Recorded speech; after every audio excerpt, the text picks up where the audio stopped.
The first step in glycogen breakdown releases glucose units as option A glucose 6-phosphate, option B glucose 1-phosphate, option C glucose, or option D glucose and glucose 6-phosphate.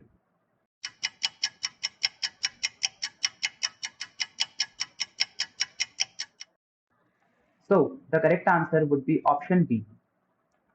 The first step in glycogen breaks down and releases the glucose units as glucose 1-phosphate.